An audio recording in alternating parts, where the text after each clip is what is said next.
news on any channel? There was a breach at the Pentagon. We're exposed. How bad? They got your picture and your alias, But not your real name. can't get in touch with Oliver, Tommy. What's the play? The mission's aborted. Let me get you out of there. Hang tight.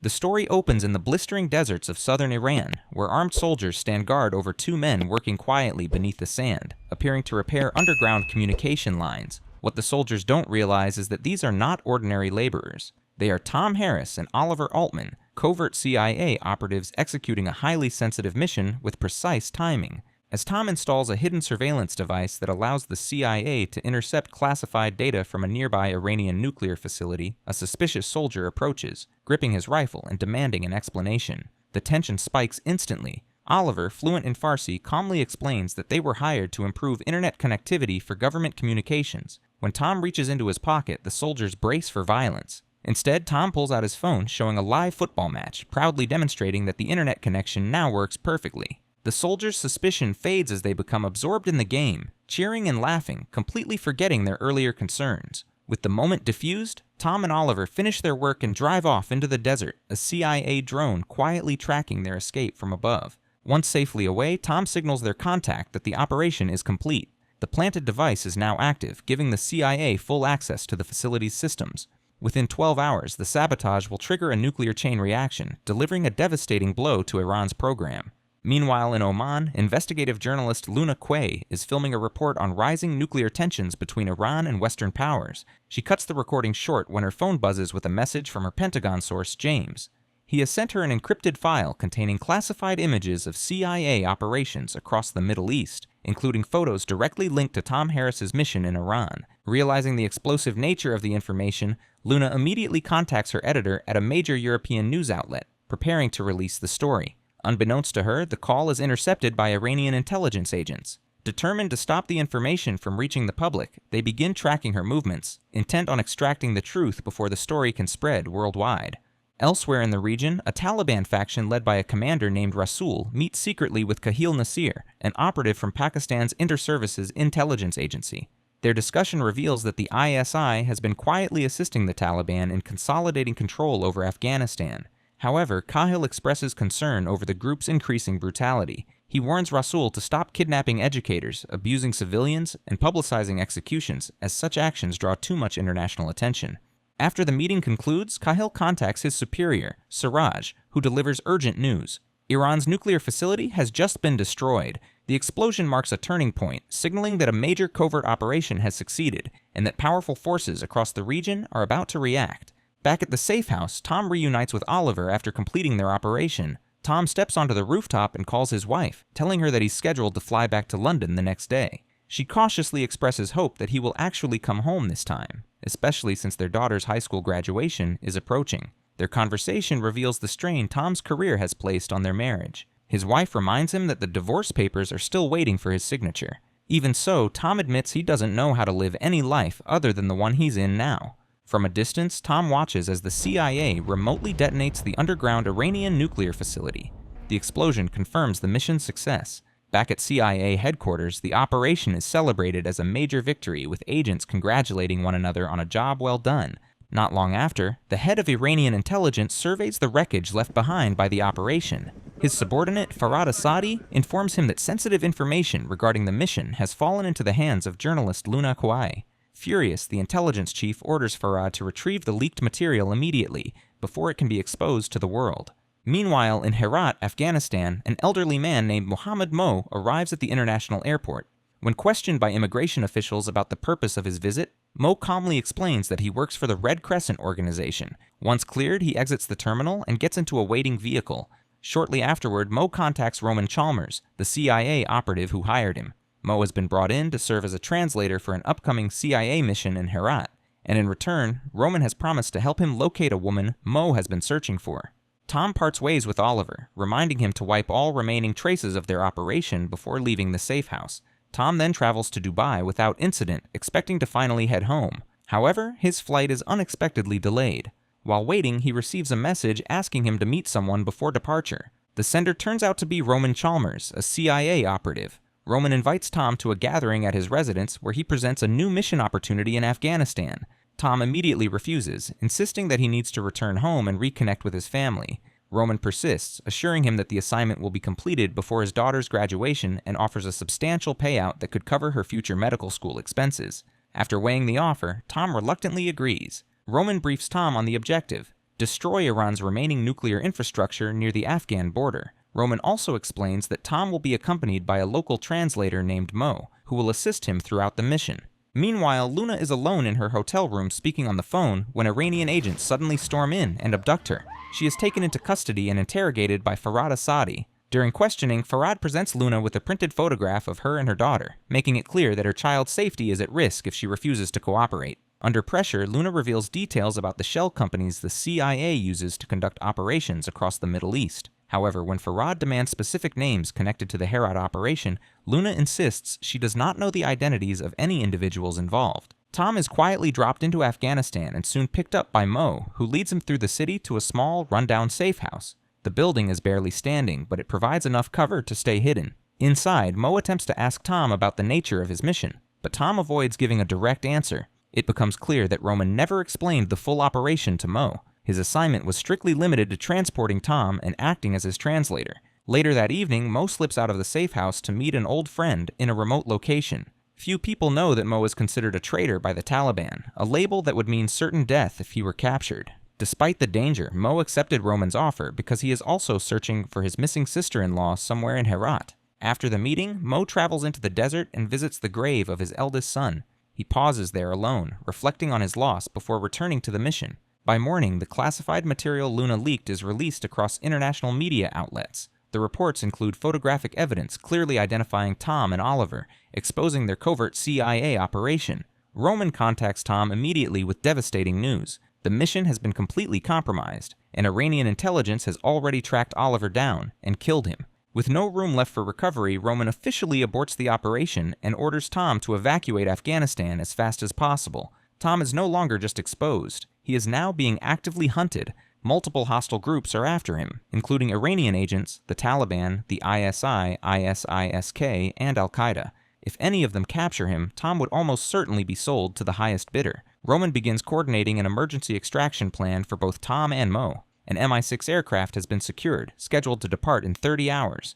Chris Hoy, the head of the CIA's Special Operations Unit, agrees to assist with the rescue. Roman informs his superiors that Tom must travel roughly 400 miles to reach Kandahar, all while evading multiple hostile forces closing in on him at the same time. Iranian intelligence quickly obtains Tom's location, and the situation escalates further when the ISI becomes involved. They dispatch Kahil to track Tom down and capture him. Kahil contacts Rasul, requesting Taliban assistance, before racing toward the city on his motorcycle. Inside the safe house, Tom hurriedly destroys sensitive files and evidence. He immediately tells Mo they need to leave without delay. Unfortunately, both Iranian agents and Kahil are already closing in. Tom and Mo escape in their vehicle, but it soon becomes clear they are being followed. In an attempt to shake the tail, Tom drives into a crowded market and switches vehicles. The maneuver briefly works, but the Iranian agents quickly identify the new car. Traffic brings Tom's escape to a standstill, allowing Farzad and his team to approach from behind. At the same time, Kahil is spotted by the Iranians as he weaves through traffic on his motorcycle.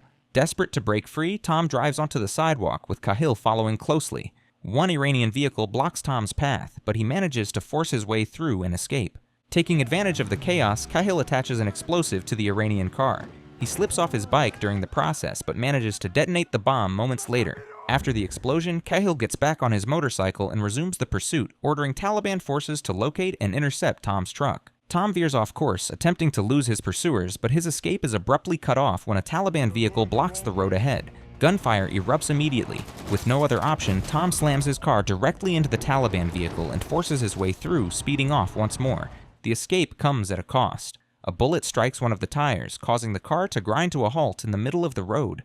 Tom orders Mo to change the tire as quickly as possible while he stands guard, scanning the surroundings for incoming threats. Mo angrily vents his frustration, questioning how he ended up trapped in such a deadly situation. Tom apologizes and finally tells him the truth, that he was responsible for the Iranian nuclear facility explosion, and that is why no one is coming to rescue them. As the tension peaks, a young boy suddenly appears near the car, holding a detonator in his hand. Despite the terrifying threat, Tom and Mo manage to finish changing the tire. They immediately drive off, narrowly escaping once again, with Kahil still pursuing them relentlessly. Roman receives a message from Tom stating that he is heading toward Delaram to meet an old contact. Recognizing the coded nature of the message, Roman immediately reaches out to a man named Ismail Rabbani and asks for his assistance. Meanwhile, Tom continues driving through the night, relying entirely on night vision goggles to navigate. Turning on the headlights would expose them instantly, so they move forward in total darkness. Tom tells Mo they are roughly 20 miles from Delaram when Farzad's helicopter suddenly appears overhead and opens fire on their vehicle. The helicopter's relentless gunfire forces the car off the road, leaving it badly damaged. With no way to continue driving, Tom and Mo abandon the vehicle and escape on foot while the helicopter continues its assault. Farzad's men deploy from the aircraft and begin chasing them on the ground. In a desperate counterattack, Tom manages to overpower several of Farzad's men. Realizing they need to eliminate the helicopter, Tom comes up with a dangerous plan. He uses Mo as bait to draw the aircraft closer. As the helicopter moves in to target Mo, Tom throws a grenade at it. The grenade strikes successfully, causing a massive explosion that sends the helicopter crashing to the ground, killing everyone on board. Back at CIA headquarters, Chris is closely monitoring Tom's location when his signal suddenly disappears. Roman is also unreachable, as he is busy calling in favors from Afghan special forces in an attempt to help Tom. After defeating the Iranian agents, Tom and Mo find a temporary safe spot to rest.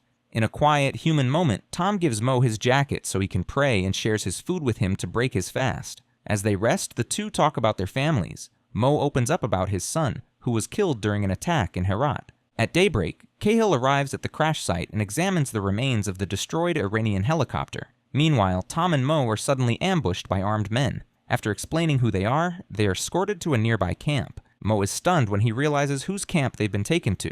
The men are serving Ismail Rabbani, a powerful Tajik warlord, someone Mo never expected they would have to rely on for help. Tom and Mo are brought into the camp, where they are personally greeted by Ismail. Ismail tells Tom that he can provide them with a vehicle to reach Kandahar and invites both men to sit down and share a meal. During the meal, it becomes clear that Ismail holds a great deal of respect for Tom, and the two reflect on past experiences they once shared. Mo, however, remains quiet and visibly troubled. Ismail notices Mo's behavior and calls attention to it. Mo suddenly erupts, accusing Ismail of being a traitor who destroyed Herat and murdered countless children, including his own son. In response, Ismail calmly removes his weapon and hands it to Mo, telling him to shoot if he truly wants revenge. After a tense pause, Mo lowers the gun and says that he forgives him, placing the weapon down. Later, as they wait for the car Ismail promised, Tom apologizes to Mo for seeking help from the man responsible for his son's death and offers to walk away from the assistance. Mo stops him and says they must continue forward with their journey. As Tom and Mo drive away, Ismail betrays them by secretly passing their location and vehicle details to the ISI. After receiving this information, Cahill contacts Rasul and orders him to capture them. Unaware that Ismail has turned on them, Tom and Mo are suddenly ambushed by Taliban fighters and taken prisoner to the Taliban headquarters. There, Mo is subjected to torture by Rasul, who considers him a traitor. At the same time, Roman works alongside the Afghan special forces to organize a covert operation. They disguise themselves as ISIS fighters and launch an attack on the Taliban camp. The surprise assault catches Rasul and his men off guard. Amid the confusion, Roman quietly infiltrates the camp with the goal of rescuing Tom and Mo. Cahill arrives at the camp and quickly realizes that the attackers are not ISIS, but Afghan special forces. He soon spots Roman and Tom escaping in a vehicle and immediately gives chase, fully determined to capture them. Cahill alerts Taliban units and other armed groups, ordering them to join the pursuit. As Tom and Roman attempt to flee, they become aware that Cahill is relentlessly following them. In a desperate effort to slow him down, Roman opens the car's sunroof and begins firing at Cahill's truck. During the exchange of gunfire, Roman is shot in the stomach. Despite his injury, he makes a selfless decision to sacrifice himself. Roman throws himself onto the road and continues firing at Cahill to give Tom a chance to escape. Tragically, Cahill shoots and kills Roman, ending his final stand. The pursuit grows even more intense as Cahill switches to his motorcycle and orders his men to open fire on Tom's vehicle. The situation quickly spirals out of control, with multiple armed groups closing in from different directions. As Tom approaches the border gate, his car comes under relentless missile attacks. One of the missiles finally strikes the vehicle, causing a massive explosion. In the chaos that follows, Cahill rushes toward the wreckage to confront Tom directly. A brutal gunfight breaks out between the two. Despite being shot in the stomach, Tom manages to overpower Cahill and neutralize him. However, with Taliban fighters closing in from all sides, Tom and Mo realize they have no remaining options. Accepting their fate, they surrender and exchange brief farewells, preparing themselves for what appears to be the end. Back at CIA headquarters, Chris makes a decisive call. He orders an airstrike on the area surrounding Tom and Mo to create a path for their escape. Chris knows this decision goes beyond his authority, but he refuses to allow another agent to die in Afghanistan. Just as Tom and Mo, surrounded by advancing Taliban fighters, prepare themselves for the worst, a military aircraft suddenly appears and begins bombing the enemy positions. The unexpected airstrike creates chaos among the attackers. Taking advantage of the opening, Tom and Mo find a vehicle and force their way through the border gate. Against all odds, they reach the extraction plane just in time before it departs. The film concludes with Tom arriving at a London airport, where he is reunited with his daughter in an emotional embrace. Mo also returns safely to his family in the United States, bringing the story to a hopeful and earned conclusion. And that is how it ended. Make sure to like and subscribe for more videos like this, and you can find this movie in the description below or our comment section. Thanks for watching.